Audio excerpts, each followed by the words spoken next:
Fucking hell, 5 seconds for just to hit start. Wow. Right, what's going on, guys? Welcome back to the podcast. It's been quite some fucking time. What was the last time we did one? January?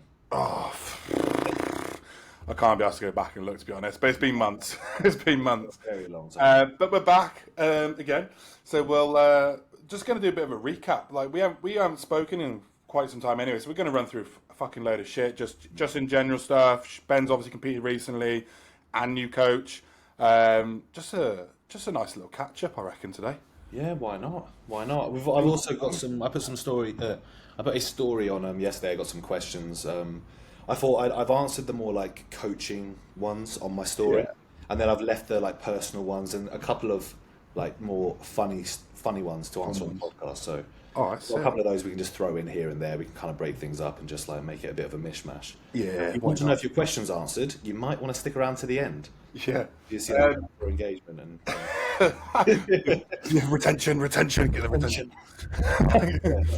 Please stay and watch. Yeah. But anyway, yeah. So Ben's competed recently, classic debut. Tell us, how was the show? Well, do you know what? I will say, like, I hadn't done obviously NABBA before. I won't go into it, but like, there were plans to do obviously more shows. Like, the plan was to end up doing the Universe this year. Yeah. But for reasons I've explained to you now, and I think you probably agree, pulling out was the right decision. Yeah. And Cuba agreed as well. So obviously I just did the one show, but got to do a different Fed. I will say with NABBA, I was very impressed with how they ran the day. It was quite nice as well because it felt like I had no idea what to expect that day because I hadn't done a classic show before, so it was completely new. I also, the way that they do it was very different to PCA, which is the experiences I had before, where we came on and we started with the first round of mandatories. So the first, quarter turn. Then they had us leave the stage, come back on one at a time and do our routines. Then we came back on, did the other set of mandatories. So quarter turn, front relax, lat spread. So we did those mandatories. Then we did a pose down.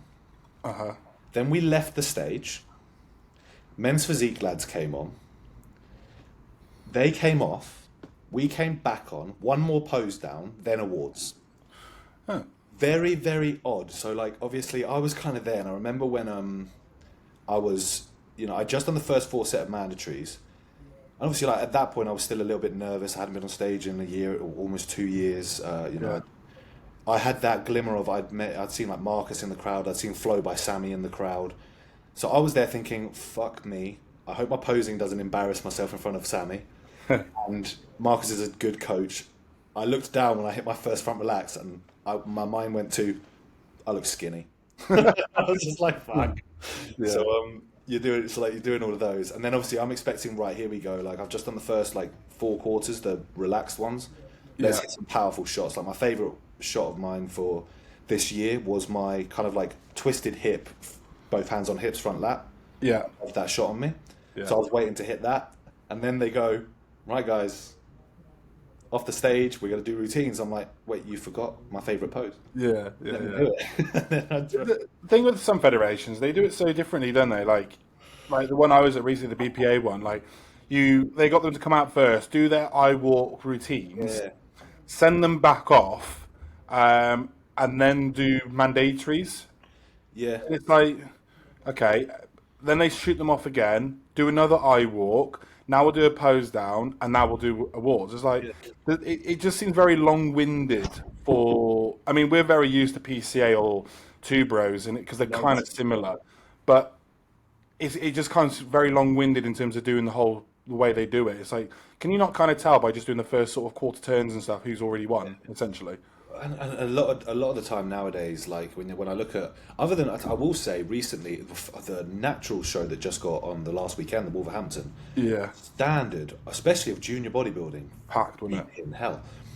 So ignoring classes like that nowadays, 9 times out of 10, whenever I watch a show, it's pretty clear who at least the top 2 are, if not the winner is going to be. Yeah.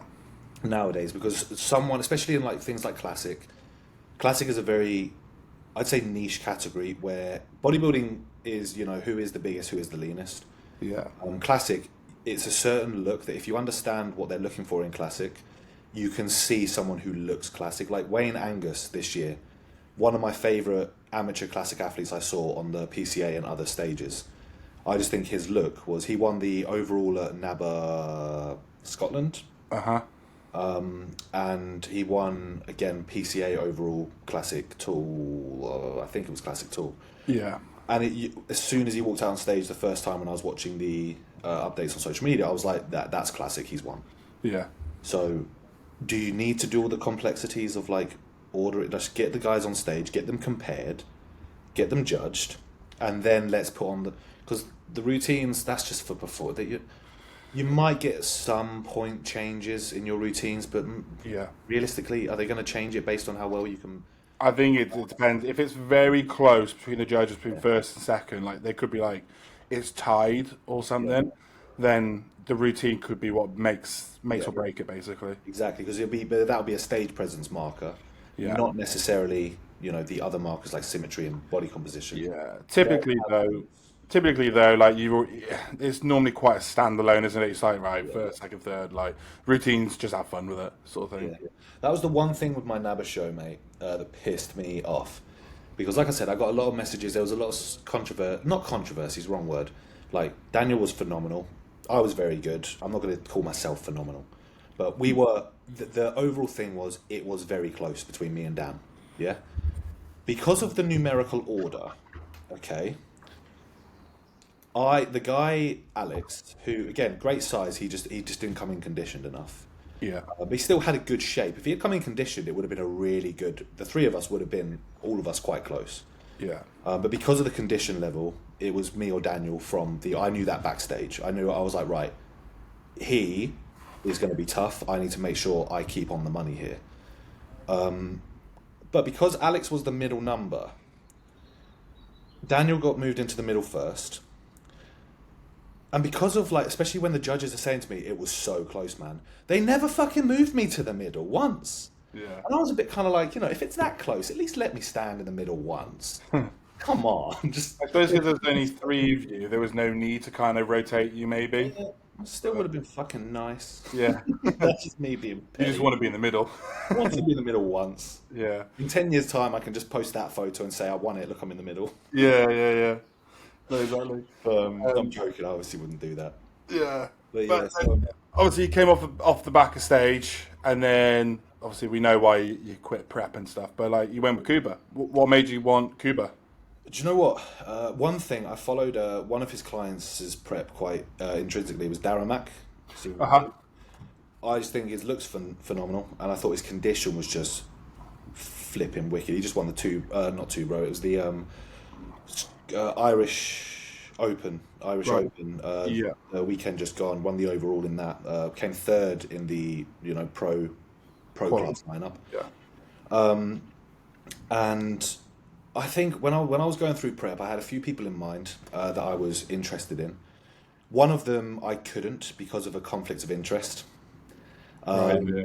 So that was kind of like, okay, I'm not going to go because I had a conversation with said individual, and there was things about like we can still do it. We just maybe keep it low key, and I was like, let's. Yeah.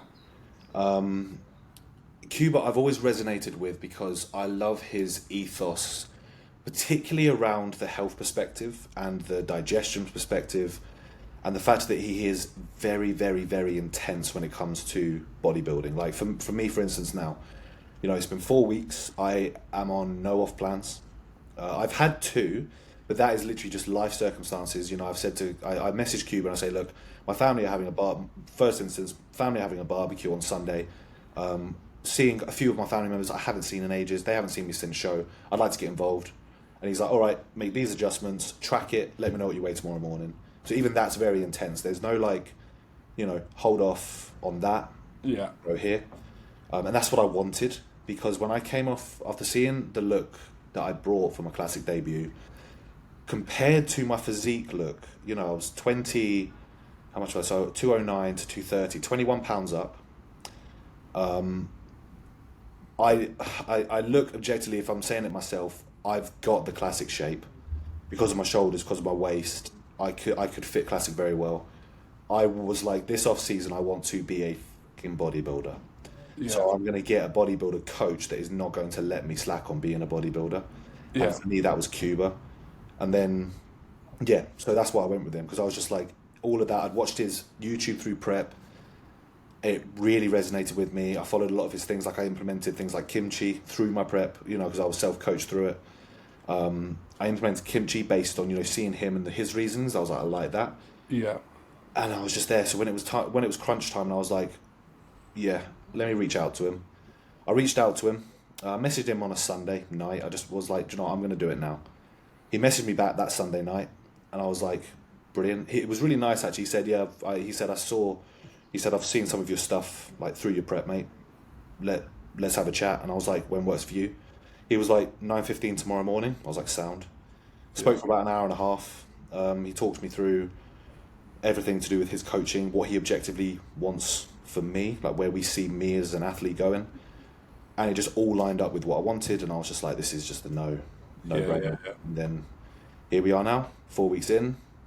He's being an absolute phenomenal coach, but an asshole with my form corrections. yeah. Yeah, Because but he's so nitpicky. It's that's what you need though sometimes. the thing. That's the thing. So I'm buzzing for it. Buzzing Good. for it. Yeah, sometimes you need that though, don't you? Like that little push just to Yeah. get you moving again and see the next steps as an athlete. Well, I think it's like with me as well. It's taking a step back. Like you've seen on my Instagram recently. If anyone watching this has, like weights I'm lifting are substantially lower because he's completely changed the way in which I'm attacking sets. Because I've been focusing for so long on very heavy low rep numbers. He was like, right, I want to strip everything back. I want to increase your total volume through repetitions, not through sets. Yeah, And I want you to just absolutely nail execution. Because he said when you start getting to, and he's right fundamentally. He was like, when you start getting to a point where you're heavier in muscle tissue, form and execution, if you're missing it, you're not going to be necessarily getting the muscle mass returns in relation to the amount of injury risk that you're going to put on. Because like he said, as you get bigger, you get stronger. If you're always doing 6 to 8 reps, he's like, there will be an injury coming pretty soon. Whereas when you're doing, 8 to 12, 8 to 15 is kind of the rep bracket that I'm on. Some 8 to 12s, some 10 to 15, some yeah, 8 to 10. There's just less injury risk. And I'm like, yeah, I like it. And it's allowed me to step back. yeah, Was what was quite nice for like our timeline that he set me on, which I was happy with. He basically, because I expected him to look at me and go, because he's not a coach that's going to beat around the bush. He doesn't need me on stage. He's got enough people to go on stage. He said to me, like, I've got your timeline written out, and I was expecting him to say, we're going to do a 2-year off season because that's where you need to be to get to where you want to be. So he came back and he was like, right, so we're going to do this 4-week holding phase. We get you to a healthy body composition where I'm at now. We're going to hold it and we're going to be strict on it. He said, you're going to be hungry still, but you're going to own it. You're going to do it right. We're going to start prep at a lean point and not prep, off season at lean point. And he said, then we're going to pack tissue on. And then he only wants me in my off season. He thinks we can get me the size added by November yeah, to then start prep. It's that mini cut / prep question mark he put. So I was like, sound. So I might be on prep again this year. decent. Pretty mad because next year we want to push for PCA Pro Yeah, and do a pro qualifier because he said you don't know how responsive your body will be.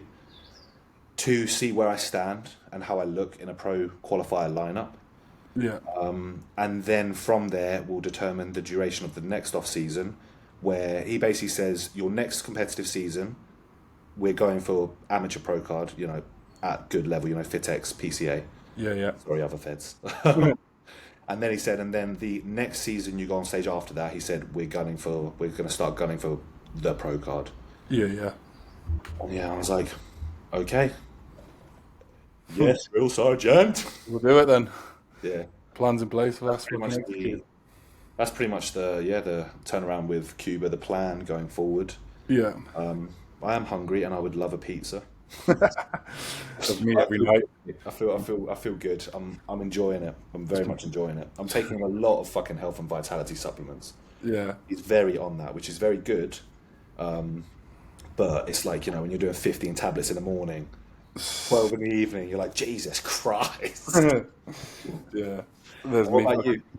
Me, fucking, I ain't got a fucking Cuba, clue. how are you and Christian doing? Oh yeah, he just calls me a lazy fat cunt every week. So, like, and, we just have a laugh with the check-ins. Honestly, I just fucking knuckle. He knows all the shit that's going on at the moment. I'm Yeah. knuckling down. Fucking weight's booming up now. I think. But 272, I saw on your Instagram yesterday.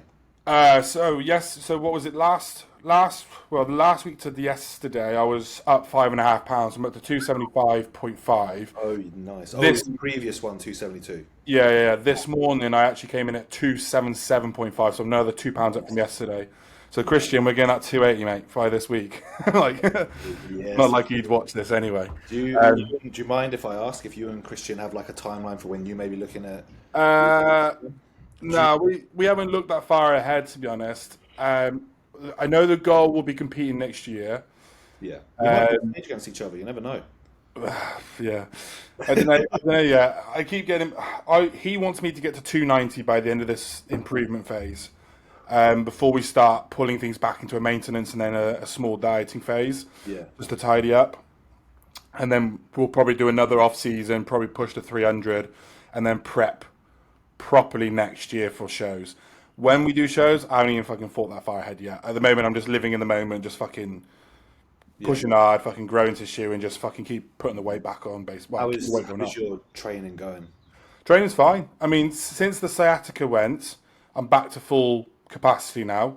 Legs are back to full strength, and if anything, they've got stronger now. There was a couple of weeks where there was just no fucking open. I trained them, but it was very fucking light, like half weight, and it was just all form focus, like just literally stripping it all back. Because I don't know if you've ever had sciatica or nerve damage before, No. but like everything, any leg movement I was doing, like you just get shooting pains all the way through your glutes, down your legs, and it just didn't feel nice. Yeah. The only way I can describe it, imagine training legs really heavy the one day and then try training it again the next day. Yeah. No, that's not Like ideal. it just didn't feel nice, and it took a couple of weeks, and that's now back to full capacity, so it's good. Um, but no, other than that, and he's just got me on fucking 6 chicken wraps a day. Like Jesus it's Christ. a lot. The thing is, it's all quite clean food sources. Like he won't allow me to have anything shit. Yeah. Until he sees my stories of big fat Mackies and I get told off in the next Yeah. check-in. like, like, Like I said, mate, like that. But again, that's why you get a coach. Like I said, I realized it very early because I saw on social media, yeah, his push for quality foods, like no MPFs, yeah, and you do when you see social media, you think it's exaggerated. yeah, The fact that he wanted me to, when I said to him the barbecue I referenced earlier, when I said, it's just potatoes, it's steak, it's chicken, it was chicken sausages. I said it's all clean, it's all quality food. yeah, I expect him to be like, oh yeah, mate, you'll be absolutely sound. It's quality food. It's all good. No, yeah, macro track it, yeah, macro fucking track it. Get your scale out, and I did. yeah, I was just there, and I was like, God damn it, like. I'm not if I won't be able to just be like, oh, went for an off-plan Mackey's today because I feel like He wants you to track it all. yeah, just come and kill me. Yeah. Somehow I was 100 grams of fats up this day. Oh shit. Well, Cuba, I woke up this morning. I'll do a cliche thing that I've had with my clients. You would have had with yours as well. Have no idea what's happened, mate. But I've woken up 2 kilos heavier. I'm planning state. Nope, Yeah. nope, absolutely not. I think Yeah. I did drink half a glass more water though, so it might be that. Yeah. I'm holding water. It's just water, mate. It's just fucking Yeah. I think I'm water. holding water, mate. Yeah. But yeah. Every time I get that in check-ins, I think I'm holding water. I'm like, Oh, mate. I've got I've got clients that are just like because obviously like when you're like coaching in general, the whole point is to educate people. yeah, And clients that like emulate you, they look up to you. In essence, you should look up to your coach. That is the whole point. yeah, If you've got a coach who you don't, this is why I say that coaches should be in fucking shape. yeah, Because your clients should look up to you. They should aspire to, on some level, either live the life that you live with the discipline aspect, or they should aspire to look or resemble you. yeah, Whether to the degree or not, they should be impressed by you enough to want to push for something similar, basically. yeah, And like, so I've got clients now that, they mirror my terminology, which is wicked because I'm like, you're listening, you're learning, you're putting it into practice. Yeah. And also asking me questions, answering their own questions. And I'm like, why the fuck you asking Yeah, then? yeah. If you're going to send me a message saying, oh, dude, X and Y has happened, and I'll send a message back going, yep, okay, da da da da da da, here's the answer, here's the probable cause. And they go, yeah, that's exactly what I thought. Yeah. I get that you were just like confirming with me, but I'm like, Yeah. you've used the exact terminology. I think I've told you this before. Yeah. The other one I get quite a lot is when people are on prep, it's like, oh, I'm really tired today. Well, yeah, you're on prep. Like, I'm really hungry. What do you you're on want me to prep. do about it? Like, I saw a great post by I think it was again, I'm going to try and just avoid using names at all on podcasts going forward. I think just for safety, just in case yeah. someone gets offended. This wouldn't be offensive, but it was one of the pro coaches, and he put a brilliant post, and it was just literally bottom line: if you're a prep client on prep, I don't give a shit how you feel. My job is not to care about how you feel. He was like, my job is to care about how you look and that you look the certain way you do. A lifestyle, non-competitive client is different. I will care more about how you feel because that may reflect in your actions. But with a prep client, I don't give a shit if you're tired. I don't give a shit if you're hungry.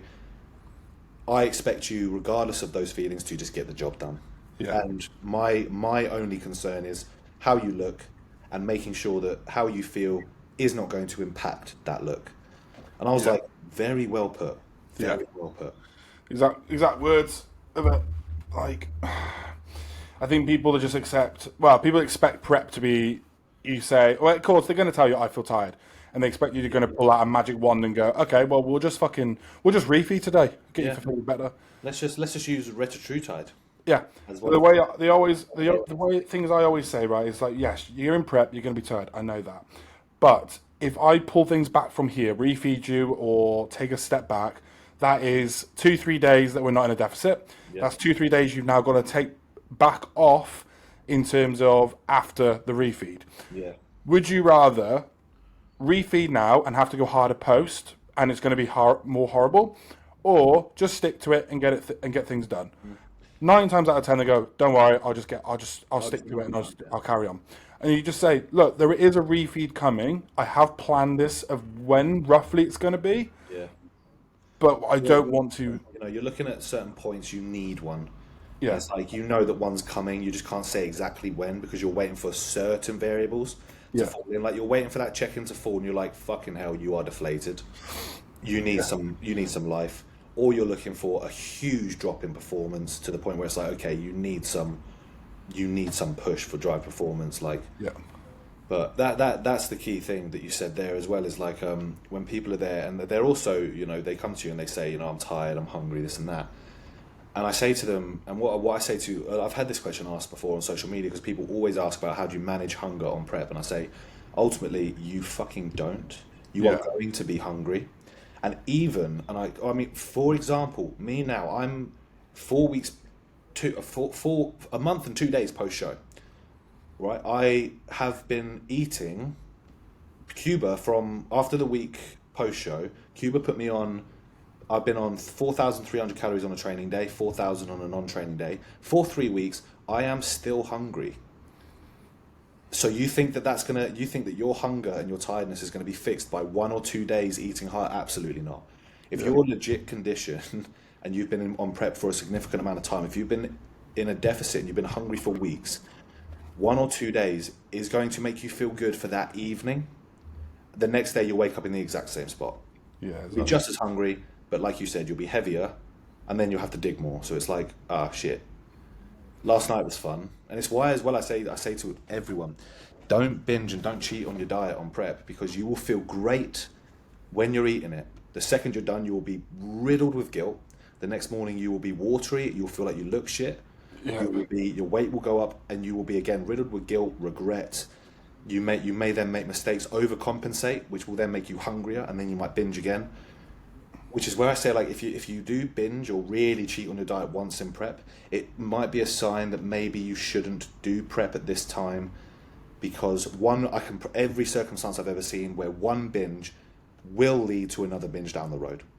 Because even if the binge doesn't do anything, that's actually potentially worse in a circumstantial prep. Because if someone binges massively on a random Tuesday, doesn't tell their coach, they wake up the next day, right? You might look fuller, drier, harder. And you might be like, fucking hell, the binge didn't do anything. I had a pizza, ice cream, cookies. I've Yeah. woken up shit hot and my coach doesn't have to know. Brilliant. You get to next Tuesday and you're like, do you know what? I could do it again. I could Yeah. have a bit more. Or you go, even the day after, you're like, well, I'm the same weight as I was. Because sometimes that pushing food just flushes straight through you because you're so hungry. Same weight, you're like, oh my God, I just enjoyed all that lovely food. And nothing's happened. I can do it again today. Yeah. And then you realize you've had an extra 10k calories across 2 days and your weight's up. And then you're like, ah, fuck. And then Yeah. your check-in comes, your coach goes, what's happened here, mate? Yeah. So eating off plan on prep, or using tiredness or hunger as a reason to push for more food, might really not do you any good at all. You're not gonna not be you're not gonna suddenly not be hungry. No, no. I Right. think a lot of people need to understand when you go into prep, you've just got to know food's going to get low. I'm going to get hungry, but that's the job at the end of the day. You've Yep. just got to fucking suck it up and get on with it. As brutal as it sounds, you just fucking got to understand that's the job at the end of the day. I put it just so simply, where all you've got to do it's if you really dumb it down, because this is what I did when I was going through it myself, and there are those days where you're like, oh, I would just really like to just relax on it and just enjoy more food.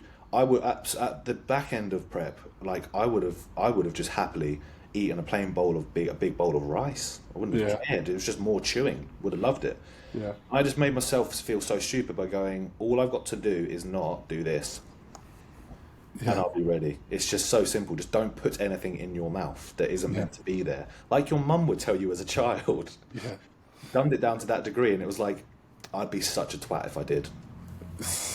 Like, yeah. So it's just like sound. I just caught up and basically just belittle myself, and it worked. Would I do that with clients? Depends on the client. If I like Haley, I might do it with, because I've been working with her for such a long time. Like, I can be sarcastic and jokey. A brand new first timer prep client, I might not be, belittling. Yeah. I think you just got to know the person, and this I'm going to say this. It's very straightforward.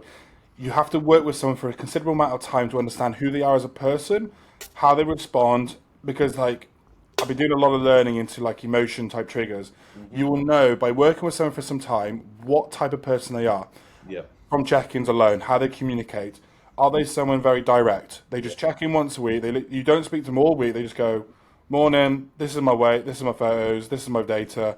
What shall I do?"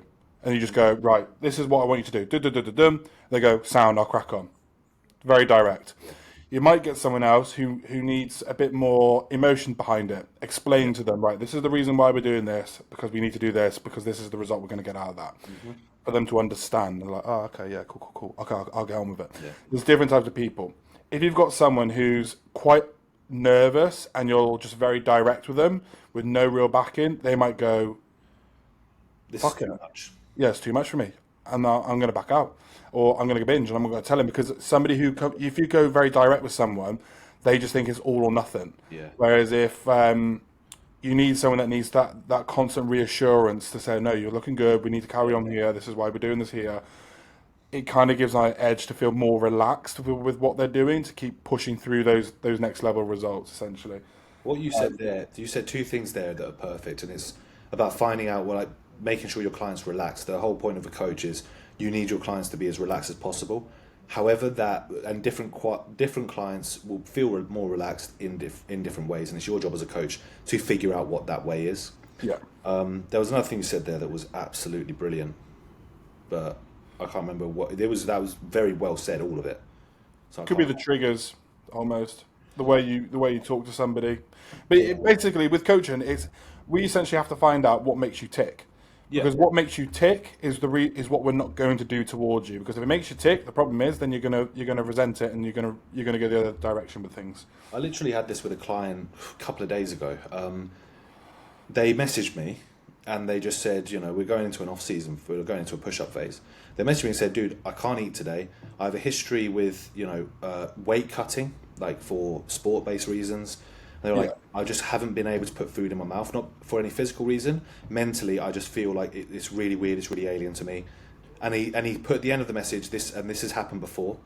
So from a coach's perspective, I went, all right, you said it happened before. So my first question I asked him was, okay, when this happened before, what did you do to overcome it?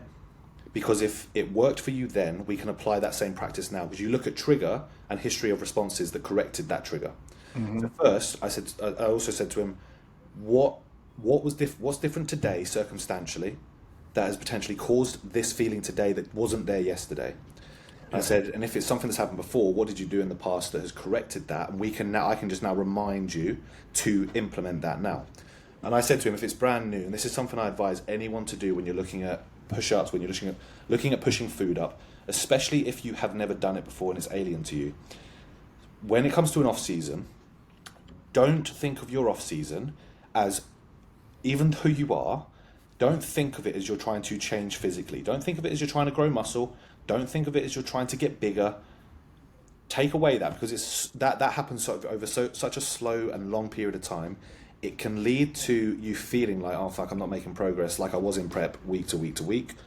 So remove that. Don't think of off-season and the food that you're eating as a means to grow and get bigger. Switch your focus and think about off-season food as purely performance-based. I want to see you getting stronger. I want to see your energy levels going up. I want to see your execution through good form getting better with that progression. If you look at food as performance-driven through off-season, guess what will happen as a transverse effect of that? You will grow the muscle without even thinking about it. And then you're taking away the body image. Because bodybuilding can be very difficult when it comes to body image, because if you're always paranoid about it, you spend all of prep worrying about not being lean enough, you spend all of off-season worrying about not being big enough or being too fat. Remove it. Prep, yes, you're focusing on being lean enough, you can't avoid that. Off-season, look at it from a performance perspective.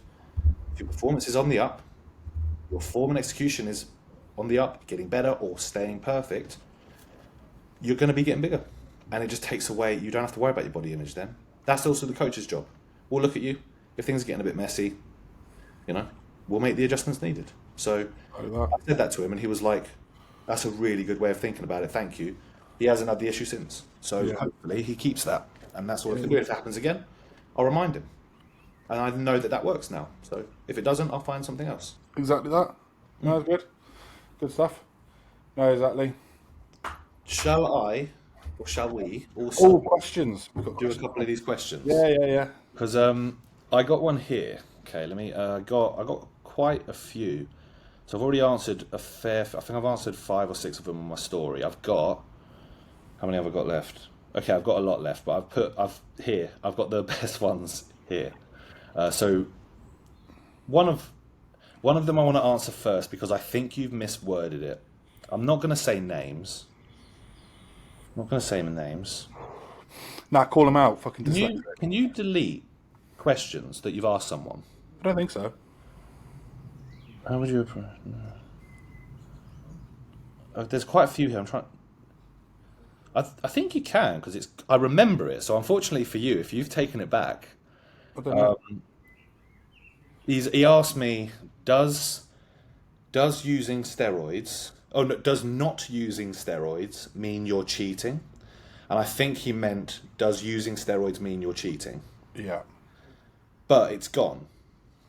It's definitely gone. So I think Was it past 24 hours since he asked it? No, it's still there. There. Oh. So, yeah.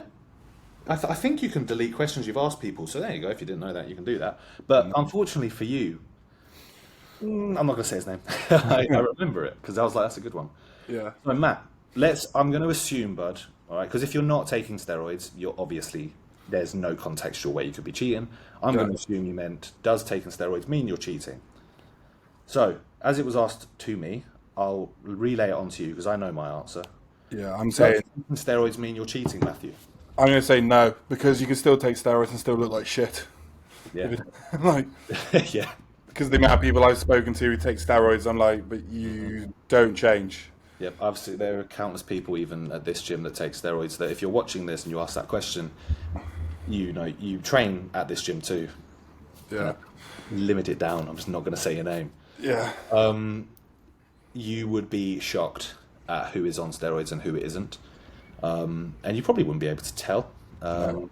You know, someone like me, someone like Matt, you know, we are open about it, but it's also because it's not exactly subtle. You know, No. I'm currently sitting nearly 250 pounds. What about? I'm fucking natural at 280. There you go. Exactly. Like, probably fair to say that, you know, it looks fairly obvious. But I say the only circumstance in bodybuilding, we're talking specifically about bodybuilding, where taking steroids is cheating, is if you take steroids and you compete naturally. You know, Yeah, that's cheating. or if you obviously, like for instance, if I was here and I never put online that I'm on steroids, and I'm promoting my coaching by saying you can look like me naturally, that's cheating because it's you know you're trying to push. It's also, I'd say, that's false advertising. You should be sued. So that's cheating. But I'm going to cue everyone in here for a absolute bombshell drop moment, right? Steroids, pretty fundamental in bodybuilding nowadays. Yeah. So if you think that it's cheating, wake up. Like, Yeah. wake up. Exactly. You know. You can still take steroids and just still look like shit. Like if you're gonna take them, you still need to do all the other bits first, like training hard, nutrition correctly. Like, there's no fucking point. I say to people, because I've had a recent guy and he signed up with me, then he dropped off because he couldn't afford it. Then he messaged. He was he was a month with me. Didn't check in once after I chased him every single week for his check-in. 2 weeks into his first ever cycle, he was like, "Oh, can we push it to 500 mg's a test?" I was like, "No fucking chance. You've never checked. You've not checked in. I'm not fucking. I don't know where you're at. No. I don't know what your body weight's like. I don't know what your physique's at. I don't even got any fucking side effects, let alone anything else." Then he said, "Oh, okay, cool." But he was going to check in that week, didn't. And then he dropped off coaching because he couldn't afford it for some reasons. So that's fine. We'll stop coaching from here. And then a week or 2 weeks after his coaching finished, he was like, "Oh, what's your thoughts on Trent?" I said, and I just said to him bluntly, I said, "Look, I'm going to be honest with you." I said, "If you can't afford coaching, I would not even be considering PEDs alone, let alone Trent. Yeah. Like, there is no fucking point." No. Just let alone trend, like coachless trend, unless you understand. But the reason for it as well is he couldn't financially afford the coaching anymore because of the things he was going on. It's like, where do you think you're then going to afford to buy Trent? Yeah. Unless, well, let's be honest, mate. Whenever people drop out because they can't afford No. it, they can. Of course. But it's his first ever cycle, and he was going to try and push his test to 500 mg's on his first ever cycle, let alone, like, he's a young lad. I was like, then he's asking about Trent. I was like, no fucking chance. Like, you're now off-season setting as well. I'm assuming. No. He was doing a bit of a dieting phase, a mini cut because he had too much body fat on him. I thought phase with Trent. Jesus Christ. So there's no fucking chance I'm allowing that. Do you know what I mean? There's no fucking way. Like, yes, I'm someone who will not advocate steroids, but likes the use of steroids and stuff like that. But there's certain situations with certain people, you're like, no fucking way am I allowing that. Like, I've coached people who wanted to take 19 NOR compounds like Tren, Debol, etc. And obviously with 19 NORs you have to consider the high neurotoxicity of them, so it will change the way you fucking think. And I've had some people who I've coached and their mentality hasn't been the strongest, or I've had some people who their mentality is a little bit like, if I was your partner, I'd be scared of you already. Yeah. And I'm like, they're there and they're like, oh, should we implement Tren? Tren just seems to be the drop drug that everyone wants to do because they think they'll get magic results. I'm like, you probably shouldn't, to be fair. Like, for instance, even myself, throughout my prep, I took 100 meg total. That was it through the duration, weekly. Didn't change it, didn't take it out. Yeah. Like, you look at me, like, I'm ready. I announced on my Instagram, 4 weeks post-show with after a PED prep-based dosages. I got my panel done. I'm ready to blast again 4 weeks later because I ran my PED very well and I recovered well. Yeah. I ran Tren. If I had been on 400 Tren, I can promise you now, I would not be ready to blast again now. No. People don't appreciate that, and people won't get blood work done. No. There was a guy here who I was talking to, and he said that he's been on, I think it was 400 Tren, and I asked him, how long have you been on that? In an off-season set, well, he's not a fucking bodybuilder, he thinks he's... Yeah. So trying to grow muscle, get stronger, 7 months on 400 Tren. I looked him dead in the eye and I said, you're going to die. He laughed. And I went, dude, you're gonna die. I was like, that's not a joke. And also, I could imagine he likes the booze and maybe some other fulfillments on the weekend. And I was like, you're gonna die. Yeah. But yeah, so bottom line of that question, steroids are not cheating in bodybuilding. If you think that they are, you need to wake up. Also, not going to lie to you, most other professional sports, you'd be surprised. Yeah, this is the funny one, right? Because talking about that one, so with Rebecca, who was competing soon with me, she asked me a question. She knows somebody, and she probably won't mind me saying because we had a laugh about it. He's trying to compete naturally, but he's taking Clen, and I was like, so he can't compete naturally then? Like, Yeah, it's not natural. it's a banned substance. Yeah. And I was like, Him buying. yeah, Take injectable L-carnitine, which is a sketchy one in my opinion. yeah, yeah. But I suppose it's still the know. same strand, and it's not technically prohibited, but No. it's there's properties in there that don't. The way they say is that the properties in it don't cause like muscle change Yeah, that's the sort thing. of thing. That's the reason why they get banned. Like clenbuterol, technically, it's It an doesn't well, alter chemical structure.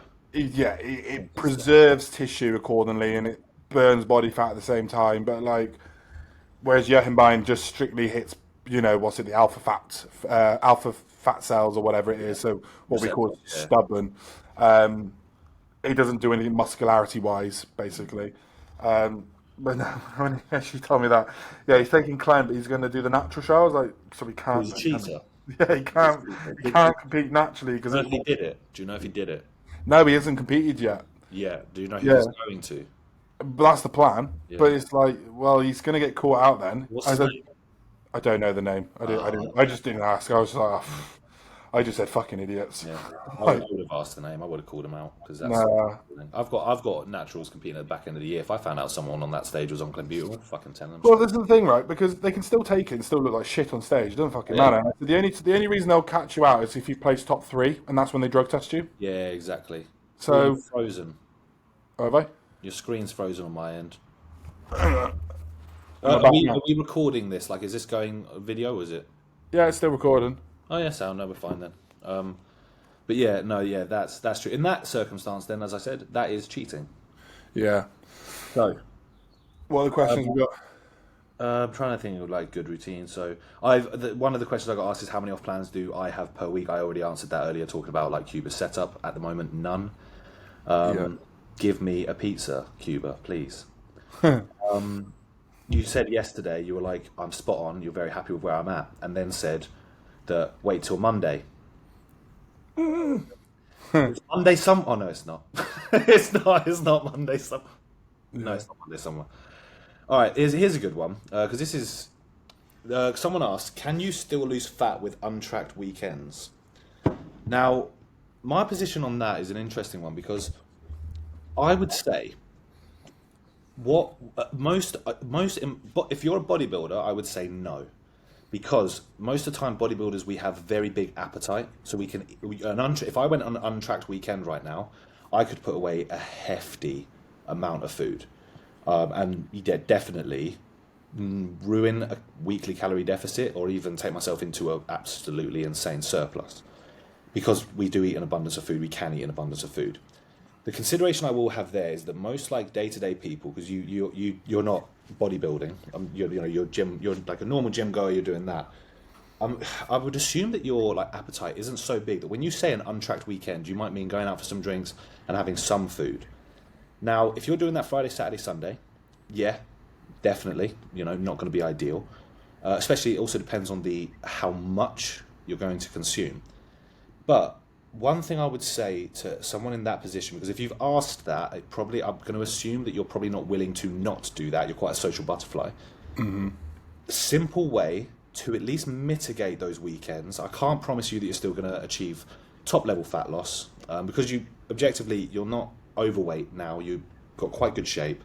So in order to get leaner, you may have to sacrifice those. I'll be honest with you, but you could take a Jack Eats approach and just absolutely ram your weekend with steps and expenditure.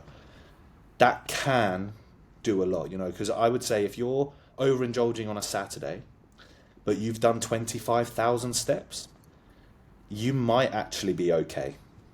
I'm not going to lie, because your energy balance through doing that many steps is going to be there. Is that an optimal approach? Absolutely not, because if you're doing 25,000 steps to compensate for some more food on a frequent basis, your legs are going to be battered. But Yeah. it's doable, but you have to account for it. If you're going to have a completely untracked weekend, every weekend you have to account for it with expenditure if you're not willing to drop the food down. Do you agree, disagree? Yeah. Or just ram loads of Clen in? Well, Don't do that. Don't do I that. think I think it depends in terms of can you still lose fat if you have a thing. I think it depends on again with bodybuilding. It's very tracked anyway. Like if we say like refeeds, for instance, it's very tracked with macros for a purpose. For a lifestyle setting, the chances are you're probably just going to fucking eat every fat thing in the fucking sight of you.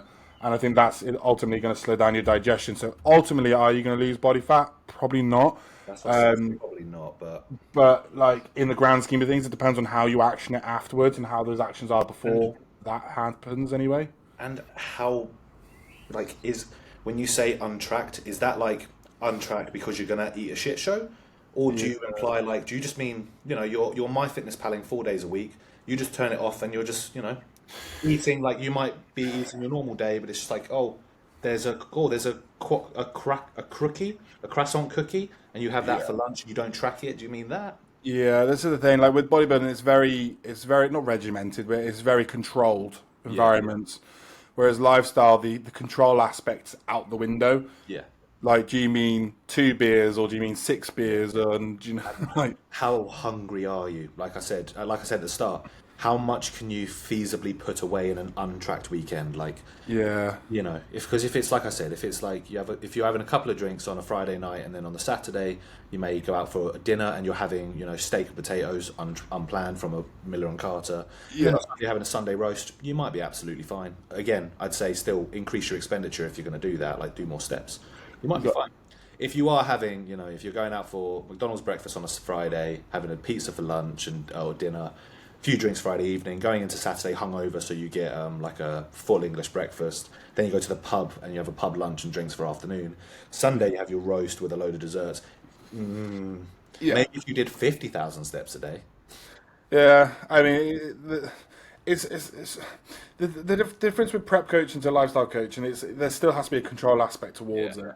Like what you account for going in, if you still ultimately want the results and not to have a stalled week, there has to be a return coming back out. Otherwise, you're basically writing that week off Yeah. essentially, and extending that timeline of what the goal was. Like if you said I want to be this body weight or body fat by June, well, now you've probably stalled that back a little bit. So Yeah. now look at mid-June for that to actually occur.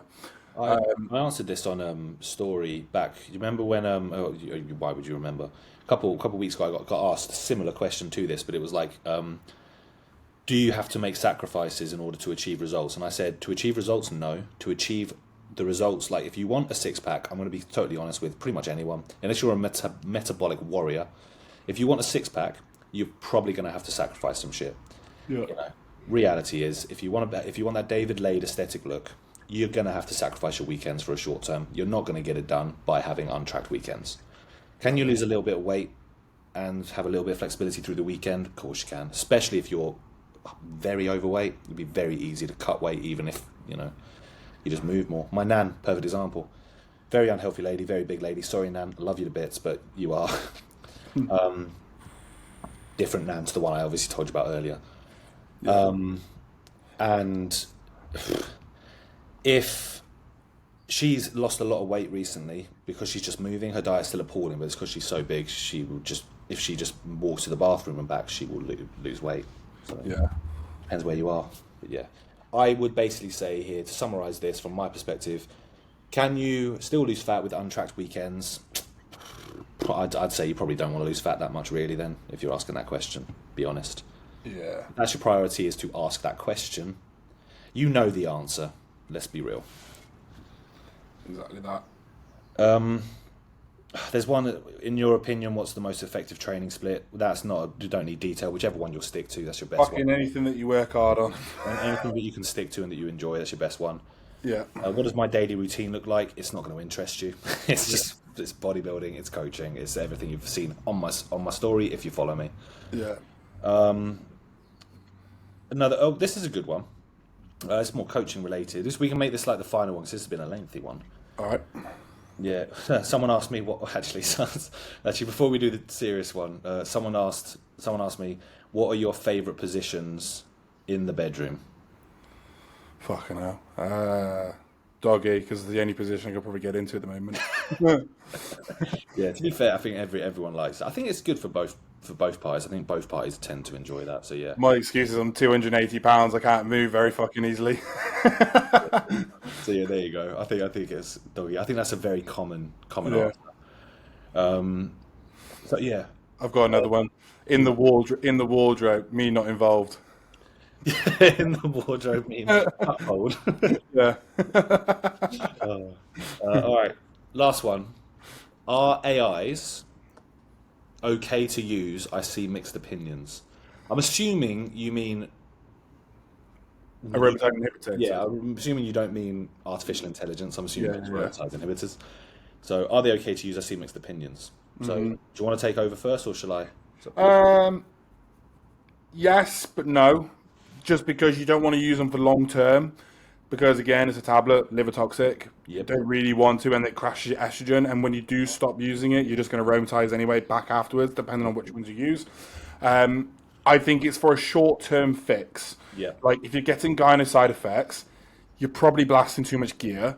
If you were to take a aromatase inhibitor for say a week or two maximum, and you say you drop weight all of a sudden because it's from water from estrogen, Yep. you just then know we need to pull down your gear stack essentially. It is that 2 week block that you probably run it for because esters typically will take around 2 weeks to stabilize. So you need that 2 weeks in to kind of drop your estrogen down while you pull down your injectable dosages. Once you've done that, you can then pull the plunge on those basically because you should have brought your dosages down. Yeah. It should not be used to say, fuck it, I'll carry on blasting 500 mgs a test, but I'm going to put letrozole in or tamoxifen or whatever you want to use to counter that. That's the reason. They're not there for that, basically. Yep. That's exactly my perspective. Like, the person who asked me this is a person who is on prep, and based on your Instagram, you don't have a coach; you're doing it yourself. So I'm assuming you've probably got a little bit of estrogenic side effects. What I'd say is, in a prep-based setting, yeah, you're fine to use an AI. In a long-term setting, I say to anyone, if you are experiencing estrogen side effects, like Matt said, bring down the total exposure doses because that is the safest and most applicable long-term way to get rid of those problems. But if it is, you're coming to the back end of prep, which your condition, you look like you are, I would say putting it in for a week to try and combat that so that you can maintain your current course of anabolics to continue your prep progressions the way it's going won't have an impact. The only thing to consider, I know some people do take it through peak week at the back end to again offset estrogen because estrogen is water retentive. Things like Arimidex are also water retentive. So there is a balance there. So if you're taking it to offset water retention from estrogen, make sure that the water retention caused is estrogen. It's not just that you're not conditioned enough. Yeah. Because you could be like, oh, I'm watery and it's because of estrogen, so I'm going to pop an Arimidex. You get more watery, but the reality is you weren't watery because of Arimidex. You're actually just still not quite in yet. So yeah, short term fine, long term, like Matt said, as an excuse to keep driving gear. No, absolutely not. And in general, if you are experiencing, especially gyno, if you are experiencing gyno, your doses are too high. Your body can't handle that much testosterone. You're just wasting it anyway. So bring it down. Save yourself some money. Yeah, and fucking chin off the trend. Yeah, there you go. Exactly. Stop blasting 400 mgs a trend. Are there any other good ones? I'd say the other ones are obviously. I'm not going to fucking answer the obvious questions that people ask me every single week. Okay? I'm just going to put that out there. I'm not talking about that stuff on social media for obvious reasons. Stop fucking asking. Jesus. So we'll just sideswipe those because there's at least one. I'm not going to count. There's at least 7 here every time. What happened? Are there any other good ones? I'd say, nah, they're all pretty part and parcel, pretty boring. Come on, be creative next time, guys. I'd say that's it. You know, some people just trying to get free coaching. How would you? There's one guy here. He's asked me at one point, how would you structure a push session? Then I scroll down here. How to structure a lower session? Where is it? How to structure a pull session? I'm like, I know what you're doing, buddy. So that's it. We're done. We've had enough. Can you buy me a free ebook on training program, please? Can you please? I don't know what I'm doing. Yeah. Is he a coach? He's not. Nah, he won't be a coach. Probably not. Give me free program, thanks. Give me 3 program. Someone has tried to get me to design their stack before. Do you remember? I called them out on the social media because I got asked them about Tren, I got asked about Test, and then I got asked about Mast, and I was like, I think you're just trying to get me to design you a stack here. No, they're not a coach. They look at. I mean, you look about 12, dude. The thing is, you can't really design a stack without even seeing what their previous history was like, and also bloods. You just fucking can't. I would never the amount of people here I get asked will you just give me some advice on drugs? I'm like, okay, 1, you're not a paying client, no. Yeah. 2, no. Just anyway, no. Unless you are my client, because all of my clients that work in regards to PDs, they all sign a waiver, just for safety purposes. I'm not just going to say, yeah, you'll be sound running this amount. Recommending like TRT dosages because it's different because it's a TRT dosage, but I still say, go get your blood tested first. And also I always say, if you're going to do TRT, go to a doctor consult first, mate. Like, don't just go straight to your local coach. Yeah. Like, people always nowadays, they just run whenever they need something, they just run to their local coach in the gym. And I think you guys forget that there are people that pay us for some of the stuff you ask for. Yeah. And then you're the same people that would be like, oh, I'll get coaching by you then. I just can't afford it. Will you just do me a favour? No, I fucking won't. If I did everyone a favour, my clients would go, I can just get coaching by asking them favours. Why am I paying them? It's just... Yeah. No, I know. I want to sign up with you, but it's going to be like 6 months. Oh, okay. Up until that point, do you mind if I just ask you a few questions? Depends on the questions, because I've had that before where someone's been like, I'll sign up with you next month. I'm like, yeah, sound. And then I get, basically they're trying to get coaching, 24/7 WhatsApp communication. Yeah. I'm like, no. I'm like, okay, I'll these can wait. They'll be like, how do you think you'll structure my training plan? Honestly, mate, you're not starting until next month. I haven't fucking started it until you pay me. Yeah. I don't know. Yeah. Oh, yeah. I haven't looked at it yet. I don't even know your name until you pay me. Yeah. Don't know what you're currently doing, let alone fucking anything else. Yeah. I'm sorry, you are? I spoke to you yesterday. I'm signing up with you next month. But you haven't paid yet, so I don't care who you are. That is an absolute joke, by the way. That is. No. But you do. Thing is, in coaching, it is a real part of it. People do it, and it's when you want to help people at the same time. People do just take the piss, and it's like, it's appalling. It goes to as well. Oh, actually, that could be the final question. This is a brilliant one because we can literally. So I'm just sharing access to a new client's plans just because it came up on my phone and I can't not do it because then they don't. Yeah. This was a really good question. I want to word it exactly how they did. That's why I'm going to get my phone out because I remember it. This person isn't one of my clients, not a former client. Just a great question to ask because it's a very simple answer. Can you tell when a client is lying about what they're doing? Obviously, we fucking can. Yes. If you're on... I'd say honestly, if you're on a good amount of expenditure, you're on, especially a male below 1,700 calories on cardio and steps, and your weight isn't coming down, but you're saying you're doing everything, I know you're not.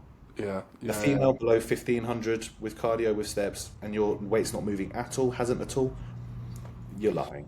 Yeah. Do you know what's a funny word I always say as well is if something's not changing, especially for let's say females or even males, realistically, right? You can, if they say they're in a dieting phase, you've put them on low food, high cardio is relatively high. You should know they're in a deficit based off numbers. Yeah. And then you go, something's not adding up. I don't get why it's not doing this. We're gonna have to start looking more internally. Let's do a blood test. Go just do a hormone, a thyroid. Let's have a look at those and see what that comes out with. What happens next check-in? Oh, weight's dropped down. Oh. Because they don't have to go out and pay for a fucking blood test. Exactly. Oh, all of a sudden we're fucking dropping weight. That's another thing that's the telltale indicator, right? I've had it before where someone signed up with me. Their their weight was XY, and I'll always say to people, right, I'm just gonna put you on a amount of food that I would expect to be your maintenance, and we will base off of consistency and weight feedback whether or not it is. I put them on, I can't remember exactly the number, but let's say it was 2,000. They're on 2,000 calories. Their weight didn't budge for a week, and they said they were on it 100%. So I said, all right, 2,000 is your maintenance then. So over the course of like the next 2 weeks, I brought their food all the way down. I remember it came down like 700 calories. So if it was 2,000, it was like 1,300. And their weight was still holding the same exact starting weight. And I was there and I was like, it is impossible that your maintenance was 2,000 and 1,300 at the same time. That can't happen. Yeah. They were like, every check-in was like, any untracked food? No. Cardio done? Yeah. Training done? Yeah. Steps done? Yeah. I'm like, what you're doing to us coaches there, you're not making me doubt myself. I'm sorry. You're making me go, for fuck's sake, well, I can't call you a liar. Yeah. I have no right to call you a liar. I can ask you if you're being honest. But if you say yes, okay, well then, guess what? If 1,300 is not doing it, we're going to 1,000. Yeah. And then you still won't stick to it. You still won't get results. The next check-in will be exactly the same. We'll go to 900. Yeah. And then if it gets to... I never pull anyone lower than 900. And even when they're on 900, if they're eating 900 and they're not losing weight, I already know that you're being a bit of a fit. I just push the cardio up. Okay, more cardio then. Just don't eat. Just don't eat. You're We're really doing want fat loss. Just an hour a day, we'll do it then. don't eat. What I want you to have is one egg, and do an Eddie Abu diet, one egg fasted at 1 p.m. That's it. Yeah. And a black coffee with goat milk. Yeah. Raw from the nipple. No veggie, no trace carbs, no veggies, just veggies, no. Bad for digestion. Yeah. We're just gonna absolutely shunt. Actually, just eat dust. Just eat dust. And I also want you taking 3 laxative with your morning after. Oh, there is no 3 meals a day. Just morning and evening. I want you taking 3 laxative. That's one that grinds my gears. Is when someone says, "I'm constipated, so I'm going to take a laxative." Don't fucking take a laxative. What does your nutrition look like? No, I eat a lot of bread. And that's fucking why you clogged up. But that's the thing. If you're getting indigestion, or you're getting constipation, or your stool movements aren't regular consistency, it's food related, then, isn't it? Like, yes, you're eating something that's not digesting well with you. What's a laxative going to do? Short term, yeah, you're going to shit it out, but what's going to happen afterwards? You're going to get the same problem again and again and again and again. This is why for the record, right? Because my sister recently did one, and I told her this, and I was like, "You're being a fucking idiot." This is why juice cleanses work and make you lose weight, not fat. Because the juice that she was drinking, she was making like 4 drinks a day that were probably more calories than I'm eating a day because it was all sugar. But her weight was going down, and guess what? It's because it was all liquid. She was shitting it out constantly. Yeah. She wasn't holding anything, so you're going to lose weight. Yeah. This is where like the difference between you know, if you're trying to lose fat, you're trying to lose fat, not weight. Like, don't just do the desperate A. This is why like Slimming World's fucking stupid, because they just desperate to make you lose weight. When fat for like, fuck off. Like, exactly. Yeah, it's like everyone just wants to cut weight nowadays, and I'm just like, yeah, you're just gonna not lose any fat if you're just focusing on cutting weight, because you're gonna be too aggressive. You do a juice binge for 3 days, you'll lose the weight. But it's all water and glycogen. So as soon as you introduce glycogen again, guess what? Your weight's going to go back to where it was because you haven't lost any fat in 3 days. Shock. Exactly that. But yeah. But shall we look to wrap it up there? Because this is an hour long. So anyone that has stuck around for the duration of this, thank you. We really appreciate, this is, a long podcast, but there's a lot to catch up on. Yeah, I'm fucking starving. Yeah, me too, mate. I have my next meal is chicken, rice, blueberries, and green peas. Lovely. Bougie. Yeah, that is my meal 3 on a non-training day. But for reference, anyone who saw that story again a couple of weeks ago, I don't put the blueberries in that meal anymore. It was fucking vile. Blueberry paste. I remember when I had the meal and I was like, Kuba put it on the meal plan, and I was like, does he want me to combine them or just eat them as a side? And I was like, I'm going to combine it because pineapple goes well in that. Yeah. Banana goes well in that. Why won't blueberries? Too bitter. Yeah. Not a good combination. Didn't like it. Turn the rice purple. Just it looked like I was eating Barney's. Start doing like fine dining, make it into like a blueberry puree paste. Yeah, exactly. With that nice sort of like spoon caress on Yeah, the plate and put your yeah. chicken and all that. Why not? Why not? But yeah. Yeah. All right. Right, that'll do us. Catch you all in a bit. Everyone. Thank you for everyone. Thank you, everyone. Hope you enjoyed listening to us talk for a very long time. We'll catch you when we next do one, which next week maybe. Probably, yeah. Depends if one of us dies. You- The bodybuilders Yeah. coming. yeah. Too much trend. Yeah. Yeah. Well, I start blasting on Monday. So it looks safe, but you never know. The cliche thing, like all it takes is one injection. Yeah. We'll see. Right, catch you in a bit. I'm joking, Mum.